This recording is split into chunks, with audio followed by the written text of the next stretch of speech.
Hello friends, welcome back to Civil Tamil.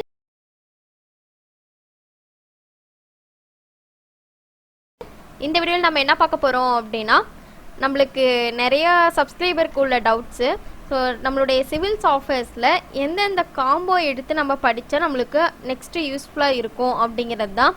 So நம்ம use பண்ணக்கூடிய நிறைய சாஃப்ட்வேர்ஸ் இருக்குது. ஸோ அதில் நம்மளுக்கு ரொம்ப தெரிஞ்ச சாஃப்ட்வேர்ஸ் தான் நான் எடுத்திருக்கேன். ஸோ இதில் நீங்கள் எந்தெந்த காம்போ படிக்கலாங்கிறது என்னுடைய சஜஷன் என்ன அப்படிங்கிறத நான் இப்போ சொல்ல போகிறேன். வீடியோக்குள்ளே போகிறதுக்கு முன்னாடி சேனல் சப்ஸ்கிரைப் பண்ணாதீங்க, சப்ஸ்கிரைப் பண்ணிக்கோங்க, கூடவே பெல் பட்டன் கிளிக் பண்ணிக்கோங்க. இப்போ சிவில் சாஃப்ட்வேர்ஸ்னு எடுத்துக்கிட்டிங்கன்னா நம்ம மோஸ்ட்டாக யூஸ் பண்ணக்கூடிய சாஃப்ட்வேர்னு பார்த்தீங்கன்னா ஆட்டோகேட். ஓகேங்களா? ஸோ ஆட்டோகேட் பார்த்தீங்க அப்படின்னா நம்மளுக்கு டிராஃப்டிங் சாஃப்ட்வேர். அது நம்ம எல்லாருமே கண்டிப்பாக லேர்ன் பண்ணிக்கிறது பெட்டர். ஓகேங்களா? நீங்கள் வந்து டிசைன் ஃபீல்டில் போகிற மாதிரி இருந்தாலும் சரி, அனாலிசிஸாக இருந்தாலும் சரி, நீங்கள் வந்து ஆட்டோகேட் நீங்கள் லேர்ன் பண்ணி வச்சுக்கிறது பேசிக்காக நல்லது. ஓகேங்களா? அது முடிச்சுட்டு நீங்கள் அதுக்கப்புறம் நீங்கள் டிசைன் ஃபீல்டில் வர போகிறீங்களா இல்லை அனாலிசிஸான்னு ஃபஸ்ட்டு பாருங்கள். ஓகேங்களா? ஸோ இப்போது நீங்கள் வந்து டிசைன் சைடுன்னு வச்சுக்கோங்க. ஓகேங்களா? நீங்கள் interior and exterior design side நீங்கள் போக போகிறீங்க, இல்லை ஒரு காம்போனன்ட் க்ரியேட் பண்ணுறது, மாடலிங் பண்ணுறது, இந்த மாதிரி நீங்கள் பண்ண போகிறீங்க அப்படின்னா நீங்கள் எந்த காம்போ எடுக்கலான்னு பார்த்தீங்கன்னா AutoCAD, Revit architecture, 3ds Max, இது மூணும் பெட்டர். ஓகேங்களா? ஸோ உங்களுக்கு மேக்ஸிமம் பார்த்தீங்க அப்படின்னா நிறைய கம்பெனிஸில் 3ds Max கண்டிப்பாக யூஸ் பண்ணுவாங்க. ஒரு எப்படி சொல்ற, ஒரு ஃபர்னிச்சர் ஷோரூம் மாதிரிலாம் இருக்குது பார்த்தீங்களா? ஸோ அந்த மாதிரி இடத்துலையுமே உங்களுக்கு இந்த 3ds Max யூஸ் பண்ணுவாங்க. எதுக்காகனா, இப்போ ஒரு ஃபர்னிச்சர் எடுத்துக்கிட்டிங்கன்னா ஒரு டைனிங் டேபிள் ஆகட்டும், இல்லை ஒரு சோஃபா இருக்குது அப்படின்னா அவங்க வந்து கஸ்டமருக்கு கேட்லாகில் காமிக்கிறதுக்காக நம்ம எதில் நம்ம டிசைன் பண்ணுவோம் அப்படின்னா 3ds Maxல தான் டிசைன் பண்ணி ரெண்டர் பண்ணி அவங்களுக்கு கொடுப்போம். ஓகேங்களா? அதனால் அந்த மாதிரி பிளேசஸ்லேயும் உங்களுக்கு 3ds Max யூஸ் ஆகும். அதுக்கப்புறம் பார்த்தீங்கன்னா நம்ம எக்ஸ்டீரியர் இன்டீரியர் டிசைன் ஹவுஸ்க்கு பண்ணுறோம் இல்லையா, அதுவும் நம்ம 3ds Maxல பண்ணலாம். ஓகேங்களா? சீலிங் டிசைன்லேருந்து வெறும் ஒரு சின்ன ஒரு ரூம் அப்படின்னா கூட நம்ம 3ds Max யூஸ் பண்ணுவோம். அதே போல் ஃப்ரண்ட் எலிவேஷனுக்கும் நம்ம 3ds Max யூஸ் பண்ணலாம். ஓகேங்களா? இன்னொன்று பார்த்தீங்க அப்படின்னா மெக்கானிக்கல் காம்போனன்ட்ஸ்லாம் இருக்குது பார்த்தீங்களா? ஸோ அந்த மாதிரி காம்போனன்ட்ஸ் கூட நம்மளுடைய கேட்லாகில் ஆட் பண்ணணும் அப்படின்னா நம்ம 3ds Maxல தான் மாடலிங் பண்ணி ரெண்டர் பண்ணுவோம். ஓகேங்களா? ஸோ அதாவது ரெண்டர் பண்ணக்கூடியது மட்டும் இல்லை அப்படின்னா அவங்களுக்கு வந்து மெக்கானிக்கலில் பார்த்தீங்கன்னா கேட்டையா அந்த மாதிரி நிறைய சாஃப்ட்வேர்ஸ் இருக்குது. ஸோ அதில் பார்த்துப்பாங்க. ஸோ நான் பேசிக்காக சொல்கிறேன். ஓகேங்களா? ஸோ அதனால் 3ds Max படிச்சுக்கோங்க. அடுத்து பார்த்தீங்க அப்படின்னா ரிவிட் ஆர்கிடெக்சர் எதுக்காகன்னு பார்த்தீங்கன்னா நம்ம ஃப்ரண்ட் எலிவேஷன் அதில் சூப்பராகவே கொடுக்கலாம். ப்ளஸ் நம்மளுடைய ஷெடியூலிங் இருக்குது பார்த்தீங்களா, அது வந்து நம்ம ரிவிட் ஆர்கிடெக்சரில் பண்ணிக்கலாம். ஓகேவா? அதனால் நீங்கள் இன்டீரியர் அண்ட் எக்ஸ்டீரியர் டிசைனில் போகிறீங்க அப்படின்னா AutoCAD, Revit architecture, 3ds Max இது மூணும் காம்போவாக எடுத்து படிங்க. ஸோ 3ds Max லேர்ன் பண்ணிட்டீங்க அப்படின்னா உங்களுக்கு டைம் கிடைக்கும்போது ஸ்கெட்சப், லூமியா இது ரெண்டும் பார்த்தீங்க அப்படின்னா நீங்கள் வந்து நீங்கள் செல்ஃபாகவே லேர்ன் பண்ணிக்கலாம். ஓகேங்களா? ஸோ 3ds Max நீங்கள் வந்து ஒரு சென்டரில் போய் லேர்ன் பண்ணுறீங்க அப்படின்னா நீங்கள் ஸ்கெட்சப்பும் லூமியானும் நீங்களாவே செல்ஃபாகவே லேர்ன் பண்ணிக்கிற மாதிரி தான் இருக்கும். ஸோ ஏன்னா 3ds Maxல பார்த்தீங்க அப்படின்னா வீடியோ எல்லாமே வந்துடும்.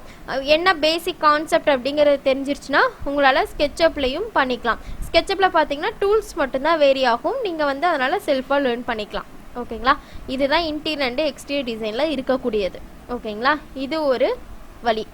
ரெண்டாவது பர்சன்ஸ் பார்த்தீங்கன்னா நான் அனாலிசிஸ் சைட் போகிறேன் அப்படிங்கிறவங்களுக்கு பார்த்தீங்க அப்படின்னா அவங்களுக்கும் ஆட்டோகேட் தெரிஞ்சிருக்கணும். அதுக்கப்புறம் பார்த்தீங்க அப்படின்னா ஸ்டாட் ப்ரோ இல்லைன்னா இடப் இது ரெண்டில் ஏதாவது ஒன்று தெரிஞ்சுக்கோங்க.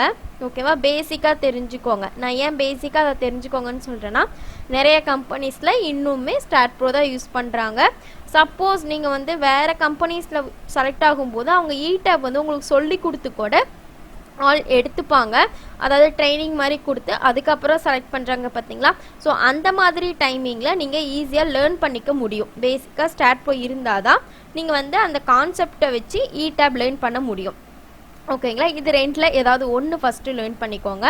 அதுக்கப்புறம் ரிவிட் ஸ்ட்ரக்சர் அப்படின்னு சொல்லிட்டு இருக்குது. அது எத்தனை பேருக்கு தெரியும்னு தெரியல. ரிவிட் ஸ்ட்ரக்சர் அப்படின்றது அது ஒரு டெம்ப்ளேட் தான். ஓகேங்களா? அதாவது ரிவிட் அப்படின்றது சாஃப்ட்வேர். அதில் வந்து Revit architecture, Revit structure, Revit MEP அப்படின்னு 3 இருக்குது. ஓகேங்களா. அது மூணுமே நம்மளுக்கு டெம்ப்ளேட். ரிவிட் ஆர்கிடெக்சர் நம்ம யூஸ் பண்ணக்கூடியது, அதாவது ஃப்ரண்ட் எலிவேஷன் டிசைனிங் பர்பஸ்க்காக யூஸ் பண்ணுவோம். ரிவிட் எம்இபி பார்த்தீங்க அப்படின்னா மெக்கானிக்கல் எலக்ட்ரிக்கல் பிளம்பிங்னு சொல்லுவாங்க. ஸோ அது அந்த சைடு. ரிவிட் ஸ்ட்ரக்சர் வந்து அனாலிசிஸ் பார்ட். ஓகேங்களா. அதனால் ரிவிட் ஸ்ட்ரக்சர் வந்து மோஸ்ட்டாக நிறைய பேருக்கு தெரியாது. பட் பெங்களூர் சைடெலாம் பார்த்தீங்க அப்படின்னா ரிவிட் ஸ்ட்ரக்சர் அதிகமாக யூஸ் பண்ணுறாங்க. அதே போல் பார்த்தீங்க அப்படின்னா ரிவிட் ஸ்ட்ரக்சரில் ரோபோட்டிக் அனாலிசிஸ் அப்படின்னு சொல்லிட்டு இருக்குது. நீங்கள் ரிவிட் ஸ்ட்ரக்சர் படிக்கிற மாதிரி இருந்தால் ஸ்டில் ரோபோட்டிக் அனாலிசிஸ் வரைக்கும் கம்ப்ளீட் பண்ணியிருக்கணும். ஓகேங்களா. ரோபோட்டிக் அனாலிசிஸ் வச்சு தான் நீங்கள் வந்து அனாலிசிஸ் பண்ணுவீங்க. ஓகே. நெக்ஸ்ட்டு பார்த்தீங்க அப்படின்னா டெக்லா ஸ்ட்ரக்சர். டெக்லா ஸ்ட்ரக்சர் பார்த்தீங்கன்னா உங்களுக்கு டிஃப்ரெண்ட்டாக நம்ம அதில் என்ன பார்க்க போகிறோம் அப்படின்னா மெயினாக நம்மளுக்கு கனெக்ஷன்ஸ் எல்லாமே அதில் இருக்கும். சிவிலில் படிச்சிருப்போம், ரிவெட்டட் கனெக்ஷன், போல்டட் கனெக்ஷன் இந்த மாதிரிலாம் படிச்சிருப்போம் இல்லையா. ஸோ நிறைய ஸ்டீல் ஸ்ட்ரக்சர் வந்து நம்ம டெக்லால ஈஸியாக டிசைன் பண்ண முடியும். ஓகேங்களா. ஸோ டெக்லால பார்த்தீங்க அப்படின்னா டெக்லா ஸ்ட்ரக்சர், டெக்லா ஸ்ட்ரக்சரல் டிசைனர்னு 2 இருக்குது. டெக்லா ஸ்ட்ரக்சர்னு பார்த்தீங்க அப்படின்னா நீங்கள் வந்து வெறும் மாடலிங் தான் பண்ணுவீங்க. டெக்லா ஸ்ட்ரக்சரல் டிசைனரில் தான் நீங்கள் வந்து அனாலிசிஸ் பண்ணுவீங்க. நிறைய பேருக்கு உள்ள டவுட் அதுதான், நம்ம டெக்லா ஸ்ட்ரக்சர் மட்டும் படித்தா போதுன்றவங்க. டெக்லா ஸ்ட்ரக்சர் படிக்கிறீங்க அப்படின்னா நீங்கள் வந்து அடிஷ்னலாக ஸ்டாட் ப்ரோவோ இல்லை டெக்லா ஸ்ட்ரக்சரல் டிசைனரோ தெரிஞ்சாதான் நீங்கள் அனாலிசிஸ் பண்ண முடியும். நீங்கள் வந்து டெக்லா ஸ்ட்ரக்சரில் மாடலிங் பண்ணிட்டு கூட ஸ்டாட் ப்ரோவில் நீங்கள் வந்து அனாலிசிஸ் பண்ணலாம். ஓகேங்களா. ஸோ அதனால் ஏதாவது 2 ஃபஸ்ட்டு தெரிஞ்சுக்கோங்க. பட் ஸ்டாட் ப்ரோ ஈடாப் ரெண்டுமே என்னை பொறுத்த வரைக்கும் தேவையில்ல. 2ல் ஏதாவது ஒன்று படிச்சுட்டு கூட அடிஷ்னல் நீங்கள் ஏதாவது ஒன்று எடுத்து படிச்சுக்கலாம். ஓகேங்களா. ஸோ இது ஒரு கேட்டகரி. 2 கேட்டகரி ஆச்சுங்களா. 3வது கேட்டகரி பார்த்தீங்கன்னா நான் வந்து ஒரே ஃபீல்டை நம்பி இருக்க மாதிரி இல்லை, நான் வந்து எல்லாத்துலேயும் கொஞ்சம் கொஞ்சம் பார்த்துக்கிறேன், நான் வந்து எதில் ஜாப் கிடைக்குதோ அதுக்கு நான் போகணும் அப்படிங்கிறவங்க AutoCAD, 3ds Max, STAAD bro இது 3 ஃபஸ்ட்டு படிங்க. ஓகேவா. ஸோ நல்லா புரிஞ்சுக்கோங்க. இன்டீரியர் அண்ட் எக்ஸ்டீரியர் டிசைன் ஒரு ஃபீல்டு, அனாலிசிஸ் ஒரு ஃபீல்டு. எனக்கு 2மே தெரிஞ்சிக்கணும் அப்படின்னு நினைக்கிறவங்க AutoCAD, 3ds Max, STAAD Pro அந்த காம்போ எடுத்துக்கலாம். ஓகேங்களா.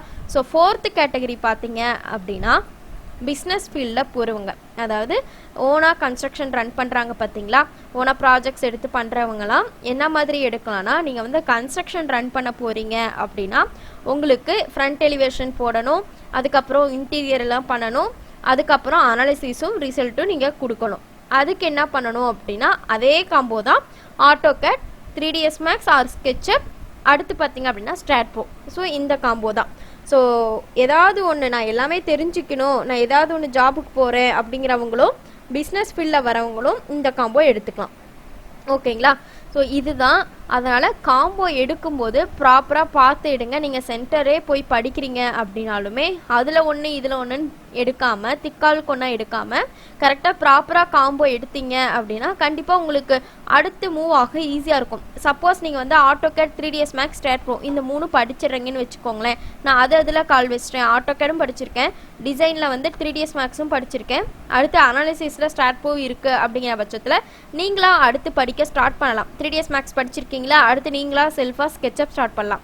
இப்போ ஸ்டாட் ப்ரோ படிச்சிருக்கீங்களா, செல்ஃபாக ஈடாப் கற்றுக்க ஆரம்பிக்கலாம். உங்களுக்கு அந்த பேஸ் ஒன்று கண்டிப்பாக ஒரு ஸ்ட்ராங் கிடைச்சிரும். ஓகேங்களா. அதுக்கப்புறம் நீங்கள் அடுத்தடுத்து போகிறதுக்கு ஈஸியாக இருக்கும். ஓகேவா. நீங்கள் ஸ்டார்டிங்லே ஏதாவது ஒன்று படிக்கணும் அப்படிங்கிறதுக்காக நானும் தெரிஞ்சுக்கிறேன்ட்டு படிக்காமல் கரெக்டாக ப்ராப்பராக போனீங்க அப்படின்னா ஈஸியாக இருக்கும். ஓகேவா. ஸோ இந்த வீடியோவில் டவுட் இருந்துச்சு அப்படின்னா கமெண்ட் செக்ஷனில் கமெண்ட் பண்ணுங்கள், வீடியோ ஷேர் பண்ணுங்கள், லைக் பண்ணுங்கள், சேனல் சப்ஸ்கிரைப் பண்ணிக்கோங்க. தேங்க்யூ.